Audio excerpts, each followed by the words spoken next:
Nick DePaula here. We're joined with Ray Allen at Nike's Art of a Champion event, celebrating all the biggest moments in Nike's history in footwear. Obviously, the Air Jordan 28's the shoe they're celebrating with you. What do you remember just about seeing that shoe at first and what your first reaction was?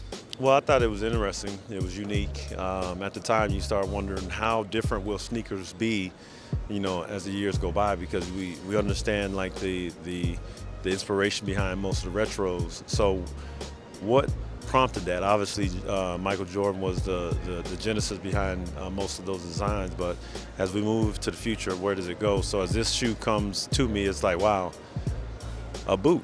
Very interesting and very outside the box. You always say people don't know what they want until we show them, and that was certainly the case. And now, the performability of it and the comfortability of it for me was incredible. So it certainly will always be. I keep a pair in my closet just always as a keepsake and remembrance of that moment. And of course, in that shoe, you hit the iconic corner three with the heat. Just walk me back through that moment and what that whole sequence was like for you. Probably the most nerve-wracking. You're so heavily scrutinized and under such criticism during that time of year. Like everything that doesn't go in your favor, it's always, if you feel like the weight of the world is like crashing down on you.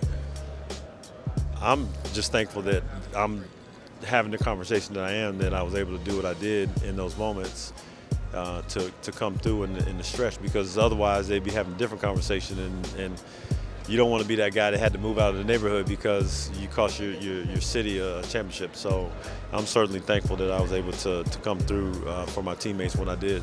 And of course, more recently, whether it's Chris Paul, Carmelo, Russ now too, they all have their own signature shoes with the brand. As you were joining with the brand early on, was that something you always wanted, and is that something you gave much thought to what a Ray Allen signature shoe could have looked like? No, it never really mattered to me. I just would like to. I always believe that Michael Jordan made the shoe. Like when he put it on, like it was something that was an oddity to us growing up. But seeing him wear it, like it became something that was coveted. Now you look at it and there's so much nostalgia because everything is connected to it, just like now the 28 that we're talking about. So I believe regardless of what shoe you're wearing, you have the opportunity to create the mystique behind the shoe. And that's within all of our powers, being able to play on such a great platform like we do.